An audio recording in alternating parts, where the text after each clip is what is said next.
Let's maul in the Central Committee. Let's cringe in the Central Committee. Let's bog in the Central Committee right now.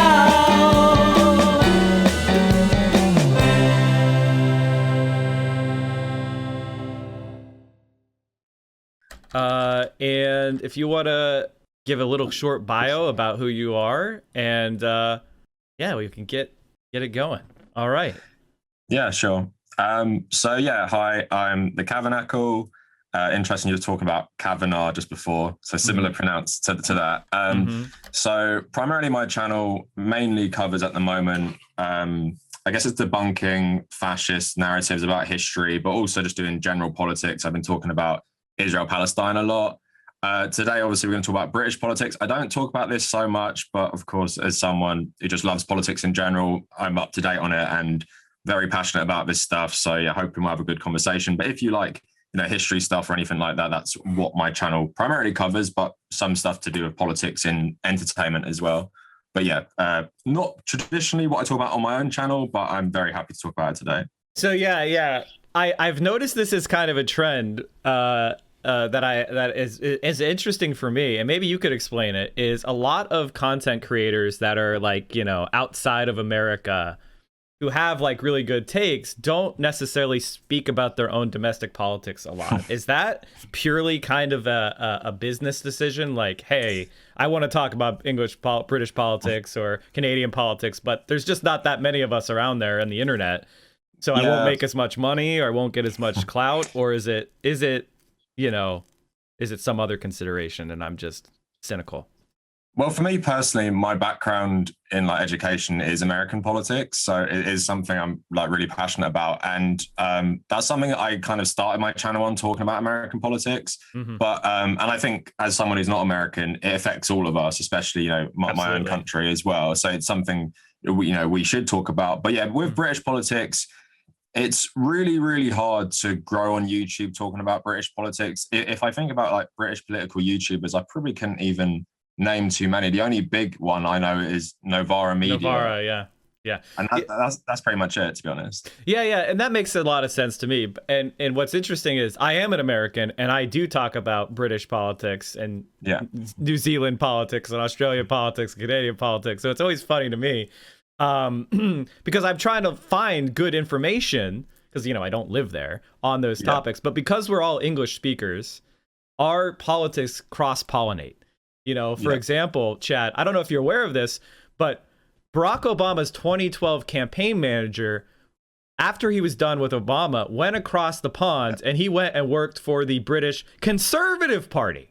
Yeah, David Cameron. And support David Cameron's election. And thankfully, well, it ended up not working out because of what's happening. But thankfully, he's so incompetent that they really underperformed. So, just like he fucked up our elections over here, he went over and fucked up the British Conservative Party. So this is one of the things that I'm really interested in asking you about, which is, as an expert, as on American politics, as you would, someone interested in it, what do you think we can learn from the left in the UK, the failure of Corbyn, and what do you think explains that, and how do you see the American left responding to the crisis of Bernie losing and how that affected the UK politics? Yeah, so I'll start with British politics because Bernie was still running for president, then Corbyn lost. So I don't think it's we should maybe stick in a chronological order, but basically. I don't think the American left right now can learn too many lessons from the left, the mainstream left in the UK, because of the direction we're going with Keir Starmer, who is essentially trying Joe Biden's strategy of I'm very competent and rational, and the other guy is crazy, but it's really not working here because Boris Johnson's very popular. How do you account for the Boris Johnson's popularity? Well, it's a celebrity thing, like Donald Trump. So Boris Johnson has been a well-known person for ages, but he was mayor of London. But he was London is a weird place. We had a hardcore Marxist, Ken Livingstone as mayor of London, and then we have Boris Johnson as mayor of London. It's the same city. It's very strange. But as the mayor of London, he had, you know, the Olympics here and stuff. He was all out there, had the messy hair, doing totally ridiculous stuff. We have this charity game every year called Soccer Aid, and he played in that, and he essentially like rugby tackled someone, and everyone just thinks that's hilarious, and everyone calls him Boris. So he's like, he's your mate or something. And I think he's very sinister, but his kind of like clumsy, charming act does work with a lot of people. And just like with a lot of politics, name recognition is a big thing. People know Boris, they think they like him, think he's just, you know, like a good old English guy. So that is something that, you know, is similar to Trump in a way, but Trump was so much more polarizing because he was so much more mask off. Boris Johnson isn't mask off. He's very much mask on. He will wish, you know, Muslims happy Ramadan and happy Eid. He'll wish all these community stuff. He tries, and this is what the Conservatives have become very good at. They're winning the culture war and using identity politics against the left. And they'll say, because they got a very diverse cabinet, and they'll be like, well, look at us. We have, you know, the first Asian woman home secretary. We have various cabinet members who are from minority backgrounds, and look at the Labour Party. Most of you guys are all white. And although what they're doing to these communities is far worse, the culture war stuff, and you know, if you accuse them of racism, a lot of them times they just go, well, look at our cabinet. How can we be racist? So they have mastered liberal identity politics. In a way, I wouldn't say they're like the best at it, but because when you have this propaganda machine, which is the British, you know, printed press, which is maybe something which is a bit different with American media, is that the printed press is sort of king in this regard in manipulating public opinion. When you have these on the Tory side, it's very easy to do, and it's very hard to believe in a, you know, a sane reality that Jeremy Corbyn is the next coming of Hitler for Jews, is what he was described as in the run up to 2019. But Boris Johnson, who talks about the cultural Marxism conspiracy theory and wrote about like really racist stereotypes of Jews in one of his books when he was younger, apparently isn't like a racist and stuff. Well, so it's. I want to ask you about that because I recently saw I think it was a focus group basically taking a deeper dive into the Corbyn anti-Semitism trope. Yeah, and it really was people believed it. And the way they believed it was Corbyn was an anti-Semite because he wants to bring in the Muslims to take over and do Sharia law. So it was a combination. It was like these people were like concerned about the anti-Semitism. The anti-Semitism was proof of his attempt to, you know, great replacement theory, you know, the unconstrained immigration. He was going to support Sharia law. And so it was actually just super xenophobia. So when people said, I think Jeremy Corbyn is anti-Semite, what they really were saying is, I'm an Islamophobe. And one of the ways I distinguish myself against Islam is to claim that Islam believes in Sharia law and wants to kill all the Jews and et cetera, et cetera, et cetera. So I don't think anyone actually, and they don't care about anti-Semitism. Like if you ask them about it, they don't give a shit. They're not concerned about Jewish people. It's just another statement of like, it's another way of differentiating themselves from people who believe that, you know, Muslims are people, basically. Yeah. What do you think of that? Does that ring true to you or no? Well, I hadn't seen that poll, but it does make sense for me. Like I had a friend at work last year in 2019 for the election. We're talking about this stuff, and he's from Newcastle, which is far up in the north. And we're talking about the anti-Semitism stuff, and I was like, this country is really racist. Am I meant to buy that like most of the voter base really care about anti-Semitism? And he's like, where I come from, it's so racist. Like you think London's bad, but like come up north and stuff, it's so much worse. So like you say, I don't believe most people even believed or cared that he was racist. But like you're saying, it makes more sense because he was aligned with the Palestinians and he was very, very outspoken about Palestine.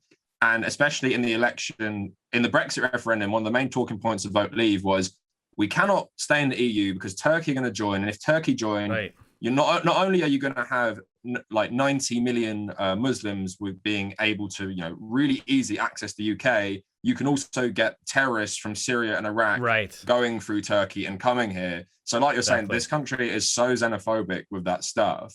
So it wouldn't surprise me, like you were saying, you read those polls that they actually associate this stuff as, you know, if you're not standing with Israel against Hamas, for example, if you're standing with the Palestinians and there's some Palestinian terror groups, this guy must be like an Islamist, essentially. Right. So you care about the anti-Semitism because you either want him to stand with Israel, or maybe you believe he actually just wants to bring, like, ridiculous as it sounds, Sharia law into the UK. Well, and this actually is where I think our conversation could be the most fruitful, because you mentioned the North. And so, chat, just to give you a quick political geography of the UK, the industrial North used to be the heartland of the Labour Party, with union workers, that's where the manufacturing was. It's very similar to America. Now, I'm Mike from PA, which is Pennsylvania, and we are now part of what's called the Rust Belt here in the US, which is the industrial heartland. And we used to be the base of the Democratic Party used to be union workers and steel plants, coal mines, automobile factories, et cetera, the industrial working class. And just like in the UK, here, there's this non-college educated white voter that used to traditionally be in these places a Democrat, is now shifting towards Trump. Is the same kind of phenomenon happening in the UK? And what is your thoughts on that comparison? Yeah, it's quite a good comparison. Just before I get into the English side, because the UK isn't just England. So Scotland used to be big on this stuff as well, like dock workers and stuff. Margaret Thatcher, because of like austerity, privatization, things like that, completely removed a lot of jobs. But Labour, about 15 years ago, maybe even like less than that, Labour controlled Scottish politics. Right. Now the Scottish National Party controls Scottish politics. Right. They just had their general election in May. Nicola Sturgeon's re-elected as the First Minister. The SNP had a better turnout, and because of the Greens being pro-independence as well, they have a pro-independence majority there. So they want out because they feel hard done by this English government. And then in Wales, you have ex-coal miners, but with Wales still like, ex-coal mining towns. I don't know if you guys have seen The Crown. It goes into a lot of that stuff on Netflix in the history of the 60s and stuff. But yeah, in the UK, specifically in England, you have something called the Red Wall, and it's northern places and the Midlands, which are traditionally seen as the Labour heartlands, like you're saying, like union workers, construction workers, all that different stuff. But recently, like with Trump, the Tories have been breaking into the Red Wall. And it's various different factors. Now, in places like the Midlands and Newcastle and other places, they traditionally have voted Labour, but not really because of like social policies. They're not like the most anti-racist people ever by like Poland. Not saying there's not plenty of people there, but I have spoke to black people who live in northern places who said a lot of you don't realize what it's really like up here. And it would shock you coming from such a cosmopolitan city as London as I do. And I think what's happened with the Tories and Brexit, for one, what these guys fought, a lot of them, is Brexit represents a sort of, all this stuff to do with immigration, like Polish people, all, different Eastern Europeans, they come here, they take your construction jobs, they take it for lower pay, then you're out of work. And Labour Party represents this more internationalist outlook. But Boris Johnson, who the opportunist he is, used to support the EU, led the Leave campaign. And he's talking about, bringing back British jobs. English people will have more jobs because you won't have as many European immigrants freely coming here. And to a lot of people there, that sounds pretty good. These areas are so poor, but it's such a, they're shooting themselves in the foot because— it's a false promise. Yeah, because just like Trump, Boris Johnson is saying the right things, but your problems actually come from people like him and his party, not from the European Union, just scapegoating migrants from Poland or Romania. And even if less of them come here. But the funny thing is, we rely on that. I used to write a lot about the EU stuff before the referendum. We rely so much on European migrant workers in like every sector. And they're not like the problem. They're not stealing jobs. And then we're going to have such a shortfall when, everything really sets in, that it's going to be such a problem. But it's, these guys are, I don't blame them for it. They're so poor. Their local councils have been devastated by Tory austerity. Even people like Tony Blair didn't help them out as much as he should as a Labour Prime Minister. So they're looking for an answer. And with Brexit, it was like, we got a chance to, change our future. Let's vote for this. It's going to make our lives better. And then with 2019, I call that the Brexit election, really, even though we did have one in 2017, because Corbyn didn't like the European Union. He's hardcore old school socialist. The old school socialists in the UK campaigned to stay out of the European, I think it was called the Common Market back in the 70s, became the European Union. And the old school Marxists were like, we're not joining this. It will just increase exploitation of the workforce. This globalist economy will just profit the rich more. But then Corbyn was in a hard place because most of the young people in the Labour Party want to stay in the EU. I myself voted to stay in the EU. But then in the 2017 election, he didn't talk about Brexit. And he didn't say anything about it. But in 2019, he was made by the Labour right, including the new leader, Keir Starmer, to take this stance, this kind of like wishy-washy stance that we're going to have a referendum, you're going to have multiple choices. You can vote to leave, you can vote for a deal, or you can vote to rejoin and stuff. And then Boris Johnson was like, well, we're going to get Brexit done straight away. We'll be in power for a month with this majority and we'll get Brexit done. And people loved that because it was the Brexit election. These people in the North and Midlands where life has been really hard, some of the poorest areas in the UK, they're looking for change, and Brexit was that golden ticket, essentially. It didn't end with 2016, and we kind of stopped talking about it now, but I think the Tories have really used that to really surpass the Labour Party so much. And unlike Trump, they're not just all talk, they actually do something. They've nationalised the Northern Rail.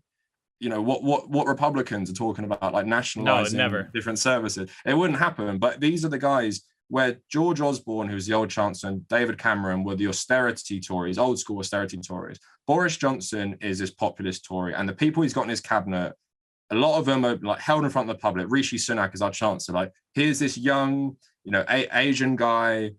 Look how progressive we are. He's the future of the UK. And we're going to, you know, the BBC did a little picture of him as Superman when he announced his budget, you know, disgusting and stuff. But then, that's what's working. That's what's working. And he is like one of the new favorites to be the next prime minister.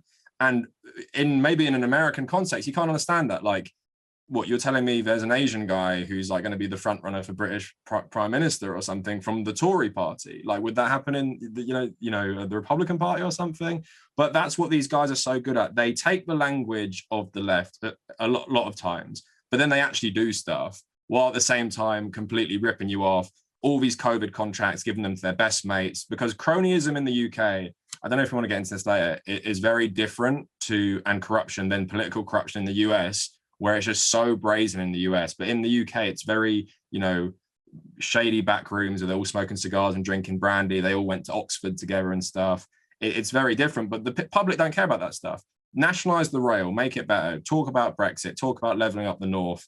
That works, opposed to, you know, people like Keir Starmer, the new Labour leader, who just don't offer anything. Like, why would you vote for Labour at this point when they're not even giving you a vision of what Britain's going to look like in the next 10 years, for example?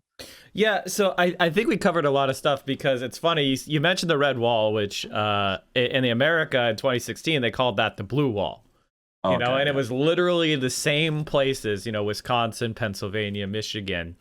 And it's funny because you're raising something that I think is really interesting, which is in Scotland, which demographically is very similar to Northern England, right? Yeah.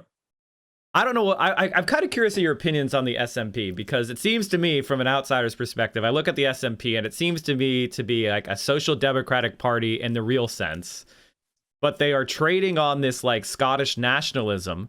And that seems to hit exactly the same type of voters that the Tories are winning in England. The SNP is winning in Scotland. And when you vote for the SNP, you're voting for a much different program than you are when you vote for the Tories.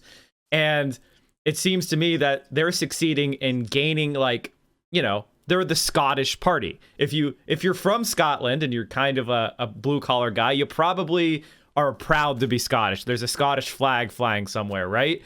But then you're also now supporting an inclusive party that is also supporting, like, you know, social democratic policies and raising taxes on the rich or whatever. And that seems to be successful. So how do you account for the difference between, like, the Scottish National Party? What are your thoughts on that party? And, you know, the success that the Tories have in Northern England?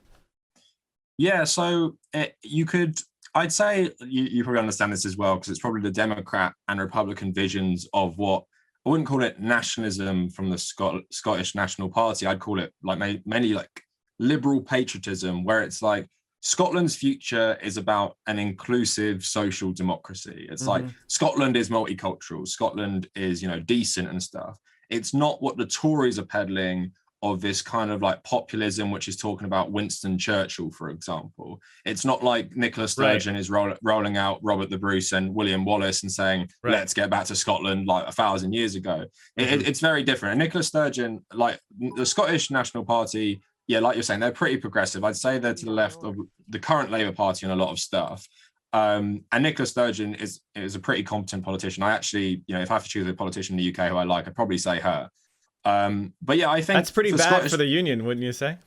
Yeah, it's bad for the union because what people don't realize is these guys weren't always so hard on the on another referendum just after they lost in 2014, I believe. But recently, because of polling, they're saying it's never been higher, and this is our issue now. We want independence. We're going to try and force independence. This is what the party stands for. So if you're like maybe this patriotic, maybe more conservative Scottish guy, you're probably just like, well, I want independence. And I think maybe more conservative Scots might buy into sort of tropes about maybe English oppression of Scots, which I'd maybe dispute a tiny bit as someone like with an Irish background, because they like to compare, sometimes people like to compare Scottish independence with Irish unification. And I kind of like reject the comparisons there just because the Scots were so instrumental in the British Empire and also colonizing Northern Ireland. So like they like to do that, but maybe these types of conservative view it like, you know, take me back to the William Wallace days or some crap like that. I think you know, just to say, I think that's absolutely part of it. I think the fact that they have that is a asset for the SNP. Yeah. The Labour Party doesn't have that at all, right? Because they're just associated by those same people that maybe they're more left on economic issues.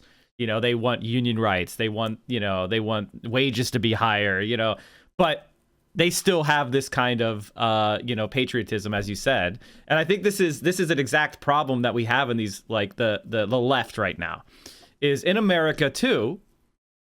Seems to be a type of left that's growing among the youth, the more cosmopolitan left, the socialist left. Yeah. And I don't necessarily see as much of its success in those like blue collar, lesser educated people that used to be the base of the Labour Party and the Democratic Party. And quite frankly, it's a large demographic, like that's a large number of people. And the left cannot win without a large percentage of those people. It's just the math. Yeah. If you're relying on college educated people, there's not enough of them to win a majority. That's a dead end. You need to have a large number of people that are, you know, working class that support the left. This seems to be obvious, but it doesn't seem to me that there is a reckoning with that among like the Labour Party, whereas the SNP has had that success. Yeah. Well, yeah, I agree with that to some extent and don't, because I think you can have a more internationalist, cosmopolitan outlook and still win these voters, but then you've just got to offer them something right. I agree will with drastically improve. So Jeremy Corbyn in 2017, he was meant to get trounced. He did very well, massive embarrassment for the Tory party. And I think it was Labour's best election since either 2000, I think maybe 2007. And they got more votes than most elections they'd had since 1997, which is when they had the big blowout with Blair. But the thing massive overperformance. Just to step in. Sorry to explain, chat. So this is something that happened is when Corbyn took over the Labour Party, and he did so through a grassroots election from the rank and file members, right? He was opposed by the Parliamentary Labour Party, which is all the establishment politicians that were in Parliament as Labour leaders, right? They were against him, but the rank and file people, the people that pay to be members of the Labour Party, voted him in as leader. Yeah. And from that moment, we've covered this on my stream, there was a move within the Parliamentary Labour Party to sabotage him, to try to get him to be defeated, basically. Yeah. The idea was that he was too far left and it was going to be a disaster. And going into the 2017 general election, which was a snap election called by Theresa May, there was all this polling that the Tories were going to gain massive amounts of seats. It was going to be a blowout. Jeremy Corbyn was going to be humiliated. He was going to underperform. He's, blah, blah, blah, blah, blah. And what ended up happening is, first of all, the polls were all garbage because they were manually adjusted to give the Tories a boost. And this is something I actually called live on stream. I said, looking at this data, In America, they wouldn't do this. They're fiddling with the polls in a way that we don't do it in America. This is total bullshit. Corbyn's going to outperform. And then he did, massively outperforming. And he was only a few thousand votes short of becoming prime minister. Isn't that right? Yeah, the way it works is a bit weird in the UK because of like the seats. But yeah, what he did is that this is when we were negotiating Brexit. And it was such a massive, like, shock is that the Tories, because they were divided on how to deal with Brexit, like you had the Theresa May faction versus the Boris faction, she actually needed the DUP, who are the biggest biggest Northern Irish Unionist party. And she paid them like a lot of money to back them up on everything to do with Brexit. And then it just put the whole parliament into gridlock. That's why we didn't leave the European Union until recently, because of this election, thankfully. And this is a guy who doesn't even like the European Union, but he outperformed, I think, and shut a lot of Labour, centrists up is because of his message. Because what you saw in the UK is in places like London, you got a lot of young people turning out, and maybe people from communities that might feel a bit, dissatisfied with the voting process. Like the big thing with me is it was really funny to see lots of prominent black rappers from places like London all come out and endorse Jeremy Corbyn. People who don't traditionally talk about like parliamentary politics, but he obviously had something. There's a chant, "Oh, Jeremy Corbyn," which young people always like start up, at festivals and stuff, because he has this message of the future does not have to be like really, really bleak. And he's an old school socialist as well, but he has this more progressive social message. So he appeals to both people, and it shows that this type of politics can work. And it's not like Tony Blair was warning about a year ago, don't get involved with like the transgender culture war.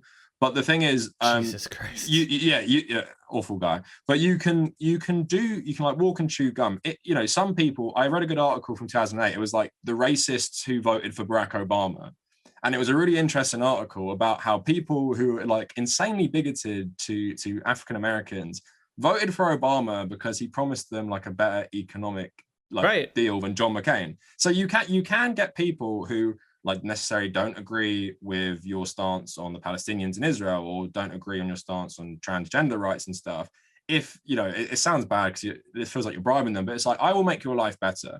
And when you say to someone like John McDonnell, who was the old shadow chancellor, he said, if we get in, we're going to try UBI out. We're going to nationalize this stuff. We're going to create a state pharmaceutical generic drug company. So we won't let people like rip us off and stuff. These are all popular policies, good policies. The only thing that happened in 2019 as opposed to 2017 was the Boris coup in the Tory party, and basically being a rerun of Brexit. About that, Chet.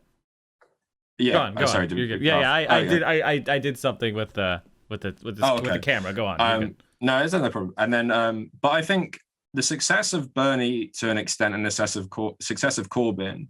And I think Corbyn's way more openly radical than Bernie Sanders. If you watch Bernie Sanders in the 1980s interviews, you can see, they probably are pretty similar. But what Bernie Sanders is today is mainly like, the US is so far to the right anyway. I'm just going to advocate for like sane policies, and they'll still see me as a crazy socialist. But like Corbyn was like, no, we're going to like create this whole new like socialist society where everyone will be equal. And it's just very depressing. Like 2017, I felt so hopeful.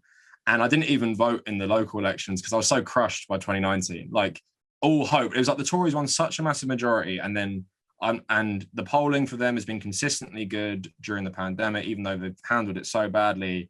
And I think they've really, pulled the rug out from under the Labour Party and taken what Corbyn and McDonnell did so well. And what's funny, McDonnell often tweets about the Tories' new policies, and he was like, this sounds familiar, and he put like the eye emoji, because they basically are his policies they've ripped off.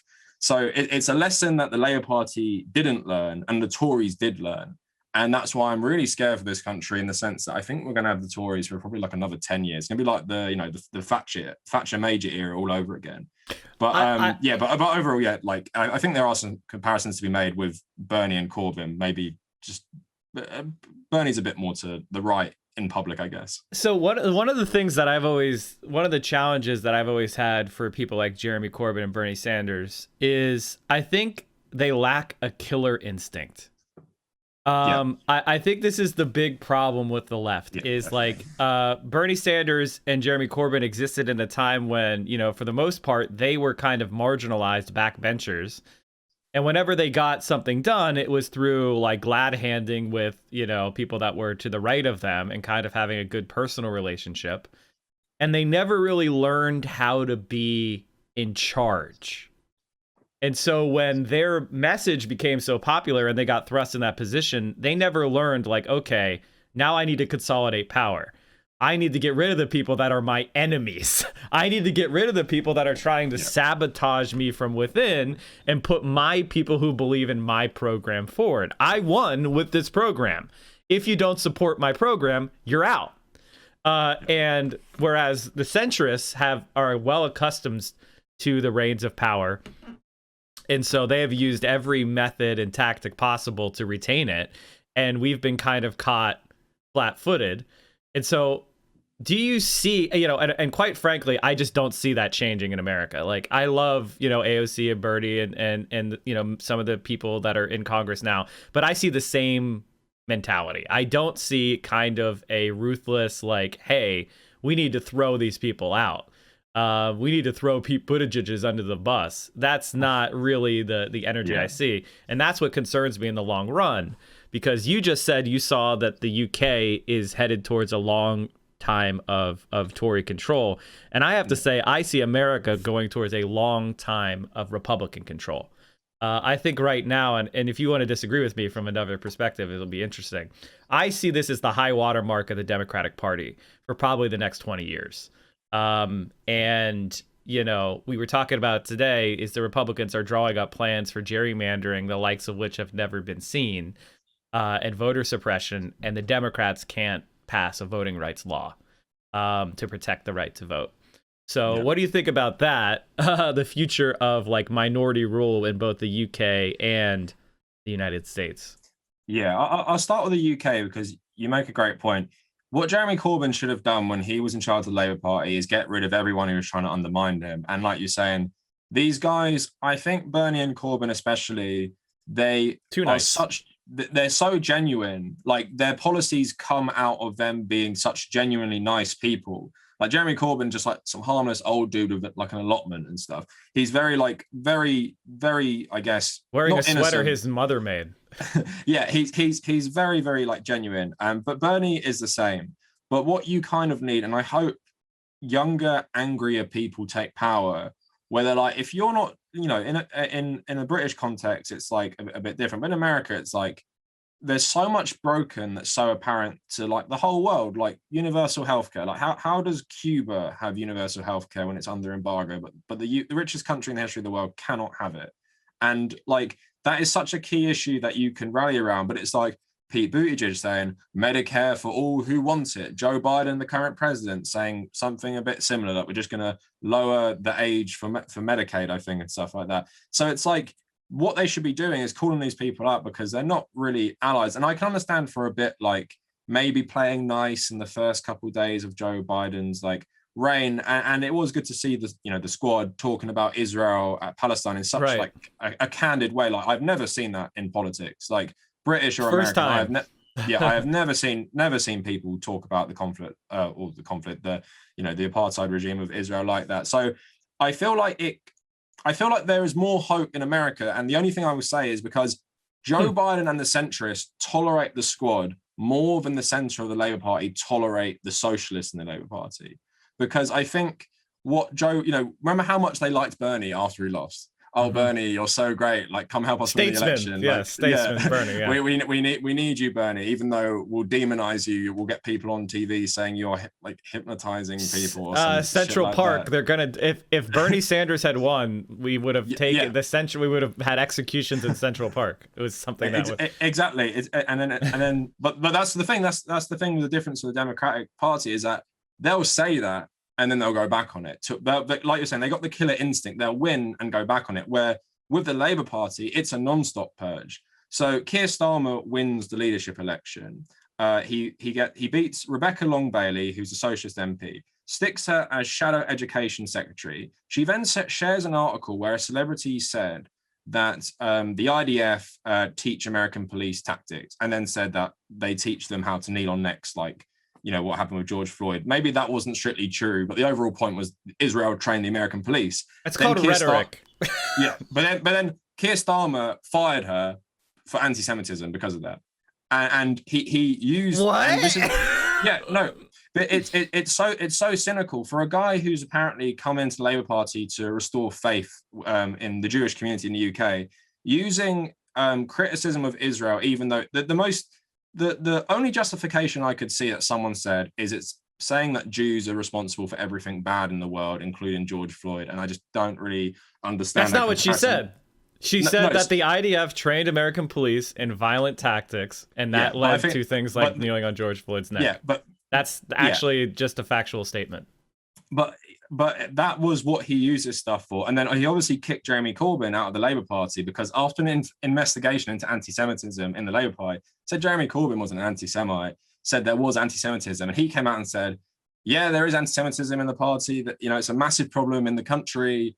And basically saying we need to do better. And then Keir Starmer said, that's not good enough. You're out of the Labour Party. So that's not to interrupt you, but we actually talked about that training. I think it was either yesterday or the day before, the IDF American overlap, because the militarization of the police department in Israel in the West Bank, like the police officers are the ones that are being used to evict Palestinians from their homes illegally against international law in cooperation with these far right settler groups. And so we went and I showed countless examples of police departments in America going to Israel for training. And then those and then the violence that is enacted on Palestinians in the West Bank is the same violence that we see against Black Lives Matter protesters, etc. So this wasn't an anti-Semitic screed. This is a statement of fact. And here in America, we know it to be, on the American left and the American center left, we know that that's true. So she got fired for a fact. But the thing is, she didn't even say it. She shared an article, and the content of the article wasn't even about that. It was just a statement at the end of it. So she got fired for sharing that. It's not even like she said the IDF train American police, and there's a connection between the tactics used by IDF and various affiliated police forces and the American police on various oppressed groups in both countries. She didn't even say that. Not that that would be wrong, but she didn't say that. So this is what these guys do. And, you know, would you say it's more problematic to conflate that with anti-Semitism itself? Of course. Of course. Exactly. And one of the things I want to talk about this is I think Americans, especially the left, we're more accustomed to the very extreme right Zionist playbook. And so the squad are people that emerge through the fire of that. They're people that have been under siege, and for a certain extent, people on the left now in America are accustomed to going like, oh, this is Zionist bad faith garbage, and they can be rejected a little bit more easily.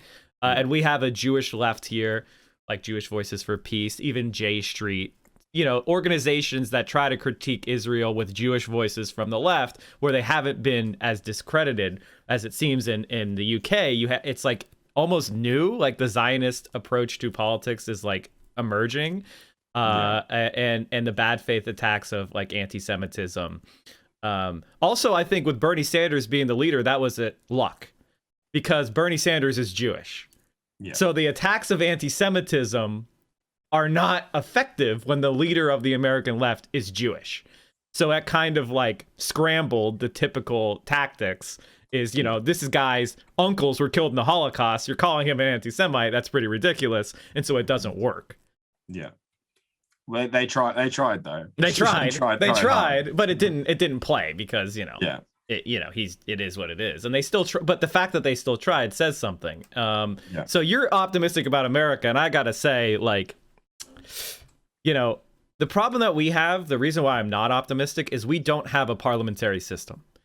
We have a fundamentally corrupted system with an electoral college and a Senate and political gerrymandering, which I don't think that, you know, you guys have anywhere near. I mean, it's probably going to be brought there. I can tell you, like, American consultants are probably going to come over to the UK and teach you guys how to do gerrymandering for redistricting. But like, it won't matter if the Democrats win 60% of the vote. They'll lose. Well, that's the thing. I'm more hopeful about the Democratic Party. I'm not more hopeful about them getting power.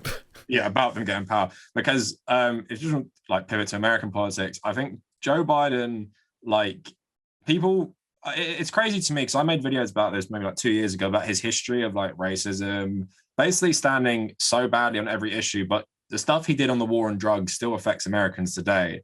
I think I don't know if it was Pennsylvania, but they tried to set up a clinic where addicts could go use like clean needles, clean drugs to get off them. But because Joe Biden had ensured this like crack house law in one of these drug laws back in the 80s, the local government used this to shut it down. So this is like a crack house basically, because of the wording in Joe Biden's law. And then obviously working with segregationists and awful stuff. So what Obama, is the worst for, in my opinion, is making this guy like something he's not. Like people like Joe Biden because he's biased, associated with Obama, and people like Obama. It's not that like Joe Biden's policies are anything great. So like you're saying, I'm not optimistic in the sense, even the gerrymandering stuff, Joe Biden isn't going to give you this radical agenda. I know the centrists are all like patting themselves on the back, being like, "Oh, he's better than everyone thought, more progressive." He passed one law. Guy. This is propaganda. Yeah. He's passed one law, and it's been over 2 months. But then, like, obviously, his response to what's going on in Palestine has probably showed you he's not too different from a lot of the people who came before him and stuff. So I'm not optimistic about that, because I feel like when you're trying to go in a more centrist direction, you can't really out centrist or out right wing the right, because they're more genuine in their convictions, and you're just going to alienate people on your side. So it's in our own election with Keir Starmer, like I said, he was trying to do the Joe Biden strategy. I'm not going to be too radical. You say you'll give nurses 1% raise, I'll give them 2%. Like, what's the difference there, really? So, like, it's just this guy who, in our country, and I feel like this is why we're screwed. When you have a guy who stands for something, no matter what it is, and he's so like, I stand for this, this, and this, and you're versus someone who barely stands for anything. Joe Biden got very lucky. Like, the turnout was insane because it was such a polarizing election. I think you're probably worried about this as well. You can get a smarter Trump, some Trump who's more like Boris Johnson, who's not outwardly like totally insane, who won't like to spout off random racist stuff on Twitter at night. He'll be like very competent, and he'll use the infrastructure of the Republican Party to seize power. And the next election, he could ride Trumpism, maybe a more like curtailed, sanitized version of Trumpism to take power. And then you might have what we have in the UK, where you have ineffective left, stands for nothing, and a guy who people like and people think stands for a lot of things. So that's where, if I was you, I would be afraid for the American Democratic Party. I mean, like, I gotta be honest with you. I think people are not pessimistic enough. As somebody, I ran in 2014 for a state legislative office, and right after new gerrymandered maps here in Pennsylvania, and it doesn't matter. Like, we now have data on people where we can predict your vote with very high certainty. And if you just draw the maps, and we have this pinpoint precision, we know exactly where you live, and we have a model on you. That's the way the Democratic Party and Republican Party works now. They can just rig it. I mean, they could just make the elections the same as an election in any other authoritarian system, where it's just you show up and there's a candidate and it doesn't matter. The selections have been made for you, and there's really no competition. And Joe Biden's win was by the skin of his teeth. He won with a wide popular vote majority, but he barely won in Pennsylvania. He barely won in Wisconsin. He barely won in these very pivotal states. And if you add the voter suppression, if you add the gerrymandering, if you add, the rules that are changing around, provisional ballots, he would have lost, and even winning by millions of votes. And I think that's what we're accelerating towards. And a Republican Party that, quite frankly, is now openly saying stuff like they think the Democratic Party is illegitimate.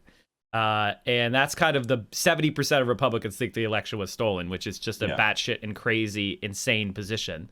Yeah. And Noam Chomsky recently said that the Republican Party is the most dangerous organization that has ever existed in human history, and I agree with him. And I think they're very close to like achieving a system that is almost semi-permanent in their favor. Like at the state legislative level, they're like 2 states away from being able to write constitutional amendments. So maybe the squad and AOC and stuff, and there's things to be hopeful about, but from a 20,000-foot view, I couldn't be more pessimistic. I just, and as somebody who is a leftist who believes that we should engage in electoral work, it's that possibility seems to be getting foreclosed more and more to me, and something like the balkanization of America, or and the UK too, with the SNP. I think those are the political trends that might start to emerge more over the next couple decades. And so what do you think about that? Just to maybe bring it back to the SNP, do you think that the union will break up, or is this gonna get blocked via Westminster's refusal to recognize it, and the EU being worried about the problem redounding to other member states? Well, it's interesting because of what you were just saying. The big thing about Scotland as well is it used to be such a Labour stronghold, and now the SNP have taken over. It's just those Labour votes are gone. Like the Tories, like not it's dividing them up a bit more. But the thing is, with the SNP, the thing that something about the British I don't really understand, in the English, is a very you see those riots in France like all the time, like union workers, protesters. Right. British people aren't like that. So I'm trying to picture a scenario where Scotland have a referendum. Maybe Westminster wouldn't mandate it, but they have a referendum that's overwhelming for Scottish independence. I don't know what happens next then. Is there like genuine agitation? Because is it so bad in Scotland that, or is the sentiment so much in Scotland they would start violence, like violent protests against, police that are from the United Kingdom and stuff? So I just don't know, but I can see, and this is what I think in general, I can see the trend of the UK splitting up actually happening. Two countries I don't think that will split are England and Wales. Scotland for sure, I want to, and it wants to itself, and I'd support that. Northern Ireland is also heading the way of Irish unification, because the Republicans are. That. Yeah, so Sinn Féin, who are the Republican Party in both the South and the North, are the second biggest party in Northern Ireland. I think they're like the fourth or fifth biggest party in the Republic of Ireland. Just because sometimes people get confused, there are two islands, and I know I've spoken to some Americans sometimes who think actual Ireland is part of the UK. Republic of Ireland is the country that became independent through like the original IRA and the struggle there. But the part of the agreement was the British get to keep the top part of Ireland, Northern Ireland, gerrymandered an area that they got to keep. Also funny, it's the most wealthy part of Ireland, which is where the Scots and English settlers started with and stuff. But now they're like, after everything that's happened, and the Good Friday Agreement states that like we recognise the will of the Irish people to become one, basically one country. That's why there's been so much trouble lately. I don't know if you've seen it, because of the stuff with Brexit, because there's new regulations on trade between Northern Ireland and the European Union, and that was a big thing between the countries as well. So there's a lot of unhappiness in Northern Ireland. The unionist people are unhappy at their leadership for basically, they think, selling them out to Boris Johnson over Brexit, because Northern Ireland did vote to stay in the EU. I think it was about 60% to 40 something. So I'm hoping that, as an Irish person, Irish background, I want Irish to be unified. I think it would be the best for Ireland, rejoin the European Union as well. And just because the English government right now, I don't know any country that is sovereign. These guys have their own parliaments. Why would you want to be ruled by these guys? Like, they're so incompetent, they're so outwardly corrupt. And I think that's the big thing. The Trumpist effect on the UK is these guys are outwardly corrupt. They don't care. They're brazen now. Like I said, it used to be, handshake here, this guy from Oxford, give him a contract. Now it's like that health secretary was found to have broken the law and nothing happened, given dodgy contracts to his mates for personal, the protection stuff for COVID, to companies that didn't even make this stuff, but they were his personal friend from school. And that's the thing. So I hope that these guys see what this is, and it's like, we want to be run by at least competent people. And Northern Ireland, the Republican side is more liberal, but the Unionist side is very conservative. It's one of the most conservative sides in the whole of UK politics. Anti-abortion, anti-gay marriage. it's very stark difference to the rest of the UK. So Right. there's going to be problems there. But I think what you're going to see is the breakup of the UK. And to end on the point, I don't know if you saw this on Twitter, the Northern Independence Party. Yes, I don't know did. if you've seen this. I Okay, did. so I don't know how much feeling there is for that. If some of your audience watch the show Vikings, you'll know that Northumbria used to be a country in England or a kingdom in England. So they're saying we're going to take it back to the borders from like 450 AD Mhm. to historic Northumbria, and we will rule ourselves. But it's an interesting point. I think in America you have a bigger chance because the California stuff I think is really interesting, because it's like here is an economy which even by global standards is very, you know, doing very well. A population which is about the size, it's 40 million or something. So the English population is like 55. So it can be its own country very, very easily. It's just, you know, and if you're saying, you know, let's play out your scenario of the Republicans, let's say they're in power, you know, basically it seems like forever. Will there be more agitation from like people like Californians or other people on, you know, maybe New York? It could be hard to see, but like, do you know what I mean? Like, I can see it a bit more where, especially with, you know, what I was happy with in America. I know this sounds kind of weird, but it's like the Black Lives Matter protest. I was happy that I could see parallels with Hong Kong, like these people like working together to counteract the police and stuff. That's not going to happen in Britain. Maybe it's the escalation of militarization, but I feel like there's genuine hunger in America, maybe for a bit more of a struggle for like your rights. Whereas England, it's kind of like we're doormats and be like, oh yeah, that's fucked up, but what are you going to do, basically? So I don't know what you think about that. There's two parts of this. First, I would say there it probably is more of a desire for a struggle, but there's also a culture of like police support and military support and like just a general culture of fascism that's much more developed than the UK. I guess that's true. And like, you know, one of the problems is like, you know, we have video of people being murdered by police for relatively minor offenses, or, you know, a modicum of resistance, or, you know, they had a knife but they were walking away, they get shot in the back.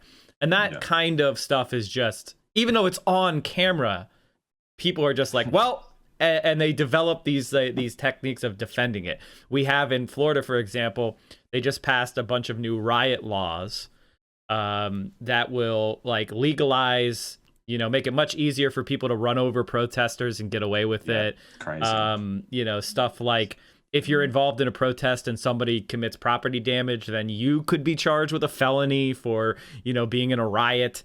And so, and then also, you know, targeting the organizers. So say I organize a protest, right? And we go and we protest peacefully, and I say it's a vigil, and then an hour later, somebody comes and breaks the Starbucks window. I'm the riot organizer now. Yeah. And that's the type of stuff that's being developed. There's, you know, in state after state, there's new laws being passed that are targeting protesters and or, you know, criminal charges. We have a police that is extremely militarized. And so, you know, I don't know how far down the doomer path I'm going to walk. I'm just saying that in front of me right now, I see a worrying lack of like willingness to struggle for even basic democratic principles, and a right wing in the UK and especially in America that is willing to abandon them for power. Well, when I saw that stuff in Florida, it came just after we passed an anti-protest bill where you could get 10 years in jail for like throwing a tomato at a statue of Winston Churchill. I'm not even joking. Like this, if a judge was zealous enough, he could send you to prison for a decade for that. And there were massive protests, like violent protests. One of my friends went to a peaceful protest but was beaten up by police. And then we actually had also like a policeman murdered a woman. There was a vigil in London for it. And then the police came and started beating up all these women. So like, yes, we covered that actually. Yeah. Oh, okay. So it's like America, like you're right. Like the stuff American police get away with, and even like the George Floyd stuff, it's such a cultural issue. You know, Ben Shapiro is going to go on his show and say how this guy was basically innocent, despite, you know, the footage just being in front of you this guy is 100% guilty. Steven Crowder did a pantomime where he pretended like he had him kneeling on his neck, but he couldn't actually have him kneel on his neck for more than 5 minutes. But the point is, their delusion is so strong that they're willing to put themselves in that situation to be embarrassed because they're so up their own asses. Like, they can't even tell that, whoa, this might be a bad idea. And that shows you how delusional and unhinged they are. And they, quite frankly, have a lot of support. But it's very scary because what I always get frustrated about, you know, so-called educated people like Ben Shapiro is they're paid a lot of money to say this stuff. And presumably they won't really feel the consequences because they're leading your country into like fascism, essentially. Like, they're making people not believe reality just for their paycheck. And I think that someone like Dave Rubin is like a perfect example of someone who, you know, poses like a liberal, has paid a lot of money and basically has all this stuff. And you can say, you know, they're so shameless in America. The window shifts so much on what is reality. Like, this isn't like Gerald Ford's Republican Party anymore. It's Ronald Reagan let in the crazies, essentially, let in the white evangelicals who want Iran and Israel to have a war to start Armageddon. And it's just like this party and this group of people who no longer live in any semblance of reality. Because at least with the UK, I can understand why people buy what Boris Johnson is selling. But with the lack of basic things in America, like universal healthcare and various other like social safety nets, and then you have a guy like Trump who is so corrupt and doesn't hide it, who's so like out of touch with reality, and people just love that. It's like in my head, I'm like, is it, there's just two Americas now. There's one side. And it's, you know, various different factions, as you know, like liberals, leftists and stuff, who believe in like some semblance of reality. And then there's a side that just won't believe anything is true. Again, like that stat you said about 70% of people believing Joe Biden didn't win the election. How do you reverse that? Like, can you reverse it? I mean, like, you know, I think it's not a surprise. It's not you know, an accident that these people exist. They're intentionally manufactured by the Republican Party and their media allies. There's something that I've talked about before, and I urge people to look at, called the Powell Memo, which was written by a former Supreme Court justice who talked about in the 70s with Roger Ailes, who went on to found Fox News, for their intentional decision to try to create propaganda networks, think tanks, and take control over the media, academia, and the government. Like, this is a conspiracy that was out in the open, and it continues to be, to manufacture alternate reality. And so these people that believe this shit, they believe it because that's the information they're getting constantly. And alternate sources are discredited. Like, if you go to one of these Republicans and you say, hey, there's no evidence that the election was stolen, they'll say to you, you're crazy. I saw it on TV. The president says it was stolen. All my leaders are saying it was stolen. And you're bringing the deep state, CNN, globalists who are all corrupted, and you want me to believe them over my president, over my leaders, over the media that I watch. There's no way of there's no intercourse between the two sides. There's no exchange of information. There's no trust, and that was intentionally manufactured. And this is why I'm so damn pessimistic, because January 6th happened, and the Republicans don't care, and they don't give a shit that many of them were almost killed. And it reminds me so much. I know it's belabored to talk about Germany because, it's so ridiculous, but it is very similar to the beer hall putsch of just Hitler tried to overthrow the government and got a slap on the wrist. And that is the situation with Trump. He tried to overthrow the government. He wanted the government overthrown. He failed, but he got a slap on the wrist. And he's going to be back in 2024. And the Republicans are laying the groundwork that if this election's even close, they're going to be able to steal it. And when I say close, I mean 2020 close. Yeah. No, it's definitely the one thing, because I make a lot of anti-fascist content. I was talking about Golden Dawn in Greece. And basically how they fell away is because they got prosecuted for being the criminals they were. Right. and all their leadership are essentially either fled the country or they're in prison because they constantly broke the law. And like They someone actually like got prosecuted for it, though. yeah, That's the problem. and prison, yeah. But that is the problem. Like you're saying, I don't think, obviously you can't always compare stuff to, you know, different contexts. With, you know, Germany obviously isn't the best example, mainly because the economic situation there and different things like that, and like the history of things like anti-Semitism. But you're right in the sense that, like, if there's no consequences for trying something so extreme, like most of those people involved in that stuff weren't prosecuted properly, and even the people who were didn't really face too many consequences. So you're basically telling people, yeah, if you're a Republican, go into like the speaker's office and mess around with a computer, and maybe you'll go to prison for like 1 or 2 years, and some of you get let off. So it's not really a big consequence, and your president will be on the lawn in a tent watching it all on TV thinking it's wonderful. So it's just like the thing, like you're saying, like you have to have consequences breaking the law. But America, like most countries, I think America's the worst. It's obviously rich people, even like, you know, I've listened to loads of stuff about Jeffrey Epstein and how he got off in the first place. Rich people do not play by the same rules. And Jeffrey the guy who gave Jeffrey Epstein a sweetheart deal, went on to become Trump's Secretary of Labor. Yeah, you know, exactly. and to talk about that is exactly the problem that we're facing, which is just we don't have the means. And in Golden Dawn, I'm glad you brought that up, Chad. If you look this up, the precincts where the Golden Dawn did the best in Greece were the precincts where the police barracks were, where the police lived. Yeah. The neighborhoods that police lived in, Golden Dawn got 70% of the vote. All right? Yeah. So these fascist movements, you know, and in America, there's an old police magazine poll of their readers. Donald Trump got 80% of the police vote in America. Hillary Clinton, I think, got like 7. Damn. So that's the situation that we're in, is like we have a highly politicized military. Today I just discussed how the Secret Service, on a lot of Secret Service agents on their social media were speaking in favor of the rioters at the time. They were kind of defending them, you know, attacking the elections integrity and stuff, at a very, as you know, Praetorian Guard-esque environment. One of the Secret Service's most senior officials actually left the Secret Service and worked for Trump during the administration surrounding immigration. And then after the Trump administration looked to be ending, he went back to the Secret Service, and he's now the head of training.